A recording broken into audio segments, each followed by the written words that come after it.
Hello, Walton. Hello. It's start. Okay, start. বিসমিল্লাহির রহমানির রহিম। এটি ওয়ালটন ব্র্যান্ডের ভয়েস কন্ট্রোল এসি। এটি আজকে আমরা ক্লিন করব। সর্বপ্রথম আমরা পর্যবেক্ষণ করে নিচ্ছি এটার কোনো সমস্যা রয়েছে কিনা।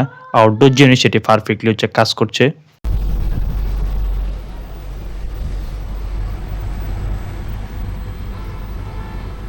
এয়ার ফিল্টার ক্লিন করার জন্য টপ যে কভার সেটি খোলা হয়েছিল, এটি ঠিকভাবে আর লাগাতে পারেনি।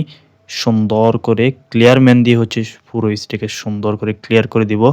কুলিং কয়েলের যে কন্ডিশন দেখতে পাচ্ছেন, কেসিং করার পর কুলিং কয়েলের মধ্যে ময়লার যে পরিমাণ সেটা মোটামুটি ভালোই রয়েছে। ব্লোয়ার যেটি এটাতে হালকা হালকা ময়লা যেটি সেটি দেখা যাচ্ছে।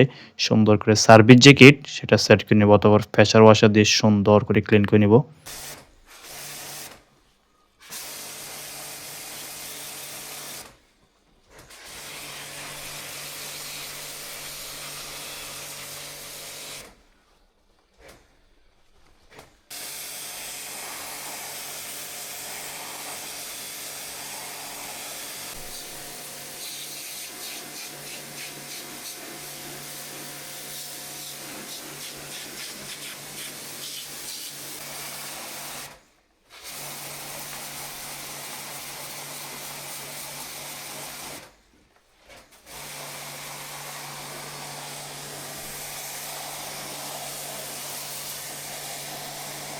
ইনডোর যে ইউনিট সেটা ক্লিনিংয়ের যে কাজ সেটা মোটামুটি শেষের দিকে। আউটডোর সাইডে এসে আউটডোর যে সেটা বারান্দায় সেটিং করা।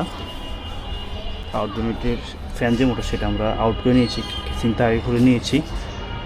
সুন্দর করে ফুল যে কন্ডেন্সার এটাকে সুন্দরভাবে ক্লিন করে নিব। এভাবে ফ্যান মোটর আউট করে যদি ক্লিন করি তাহলে ফুল কন্ডেন্সারটাকে সুন্দরভাবে ক্লিন করা যায়। পিসিবির এখানে সুন্দর করে পলিথিন দিয়ে আবদ্ধ করে দিব যাতে পানি যাতে প্রবেশ না করে। কন্ডেন্সারের পিছনের যে নেট ওইটা আমরা খুলে নিয়েছি।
থেকে মোটামুটি ভালো হয়েছে, ময়লা বের হয়েছে সুন্দর করে। কন্ডেন্সার যেটা সেটা আমরা ক্লিন করে নিয়েছি।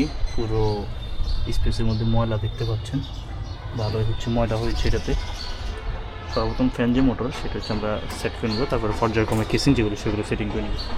ক্লিন করার পর কুলিং কয়েলের যে কন্ডিশন দেখতে পাচ্ছেন ফুল চকাচক দেখাচ্ছে। ব্লোয়ার যেটি এটা সুন্দর করে ক্লিন করে নেই। ফাইনালি স্টেপ বাই স্টেপ কেসিংগুলো লাগিয়ে নিব। কেসিং লাগানো হয়ে গেলে পুনরায় এসিটি চালিয়ে এটার কুলিং যে পারফরম্যান্স সেটা আমরা টেস্ট করে নিব। ফাইনালি কেসিং লাগানোর পর এসিটি চালু করার পর হচ্ছে আস্তে আস্তে কুলিং যেটি সেটি বের হচ্ছে।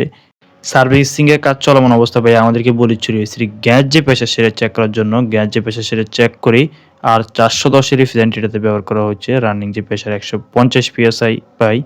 পারফেক্টলি হচ্ছে এসিটি কাজ করছে। ভিডিওটি শেষ পর্যন্ত দেখার জন্য বহুত বহুত শুকরিয়া। দেখা হবে নতুন কোনো ভিডিওতে। ভালো থাকবেন। আল্লাহ হাফেজ।